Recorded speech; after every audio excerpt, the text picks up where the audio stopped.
एक समय की बात है, एक जहाज समुद्र में तूफान में फंस गया। जहाज टूट गया और उसमें सभी यात्री समुद्र में डूब गए, बस एक आदमी को छोड़कर। भगवान की कृपा से वह किसी तरह बच गया और समुद्र के किनारे आ पहुंचा। कुछ समय बाद जब उसे होश आया और उसकी आंखें खुली तो उसने खुद को एक सुनसान द्वीप पर पाया। जैसे ही वह उठा, उसने भगवान से प्रार्थना की और कहा, हे भगवान, मेरी मदद करो, मुझे यहां से निकालो। दिन बीतते गए लेकिन कोई मदद नहीं आई। वह रात को समुद्र तट पर सोता और अगले दिन उठकर फिर भगवान से प्रार्थना करता, लेकिन फिर भी कोई मदद नहीं आई। कुछ और दिन ऐसे ही बीत गए। अब उसने पूरी तरह से हार मान ली थी। उसने सोचा कि अब यही सुनसान द्वीप उसकी तकदीर है। उस आदमी ने लकड़ियां और घास इकट्ठा की और खुद के लिए एक झोपड़ी बना ली। उसने टूटे हुए जहाज से कुछ सामान भी जमा किया और उन्हें अपनी झोपड़ी में रखा। अब वह नारियल और मछलियां खाकर जीने लगा और उसी झोपड़ी में रहकर अपने दिन बिताने लगा। एक दिन उसने आग जलाई और कुछ खाना पकाने के लिए बाहर गया। जब वह लौटा तो उसने देखा कि उसकी झोपड़ी जल रही थी। अपने एकमात्र आश्रय के जलने से वह बहुत दुखी हो गया। गुस्से में उसने आसमान की ओर देखा और भगवान से शिकायत करने लगा, हे भगवान, मैंने आपसे मदद मांगी थी, लेकिन आपने मेरी प्रार्थना नहीं सुनी। मैंने यहां जीने के लिए एक झोपड़ी बनाई थी और आपने उसे भी जला दिया। आप बहुत निर्दयी हैं।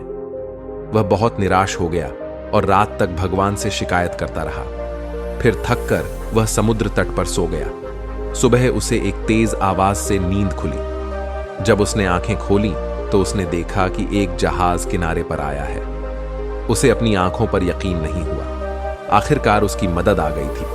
वह बहुत खुश हो गया। वह जहाज पर चढ़ा और जब जहाज चलने लगा तो उसने जहाज के कप्तान से पूछा, आपको कैसे पता चला कि मैं इस सुनसान द्वीप पर फंसा हुआ हूं? कप्तान ने जवाब दिया, हमें द्वीप से उठते हुए धुएं का संकेत मिला, जिससे हमें पता चला कि यहां कोई है, इसलिए हम यहां आए।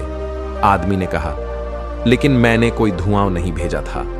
कप्तान ने कहा, हम तो धुएं का संकेत देखकर ही यहां आए हैं। तभी आदमी को अपनी जलती हुई झोपड़ी याद आई।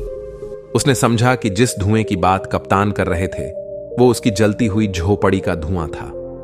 अब उसे समझ में आया कि भगवान का यही तरीका था उसे इस सुनसान द्वीप से निकालने का। उसने समझा कि भगवान की योजना उसकी खुद की योजना से बड़ी है। अब उसने भगवान का धन्यवाद करना शुरू कर दिया। अगर हम अपनी जिंदगी में देखें तो पाएंगे कि हम अपनी जिंदगी में बहुत सी योजनाएं बनाते हैं, लेकिन हमेशा वही नहीं होता जो हम चाहते हैं। जो होता है वो हमारी पसंद का नहीं होता। जब परेशानी आती है तो हमारा विश्वास डगमगाने लगता है, धैर्य टूटने लगता है और हम भगवान से शिकायत करने लगते हैं। ऐसे समय में हमें चाहिए कि हम भगवान पर विश्वास बनाए रखें और कोशिश करते रहें। दुनिया में 7 अरब से ज्यादा लोग हैं, फिर भी भगवान के पास हर एक के लिए एक योजना होती है। हमें अपने प्रयास जारी रखने चाहिए और भगवान पर भरोसा नहीं खोना चाहिए। हमारे प्रयास और भगवान की कृपा मिलकर हमें हर मुसीबत से निकाल सकते हैं। इसीलिए जब भी आपको लगे कि आपकी योजना विफल हो रही है या सब कुछ आपकी इच्छा के खिलाफ हो रहा है, तो याद रखें कि शायद भगवान के पास आपके लिए कुछ और योजना है और उसकी योजना आपकी योजना से हमेशा बड़ी, साहसिक और बेहतर होती है। अगर आपको ये कहानी पसंद आई हो तो प्लीज वीडियो को लाइक जरूर करें।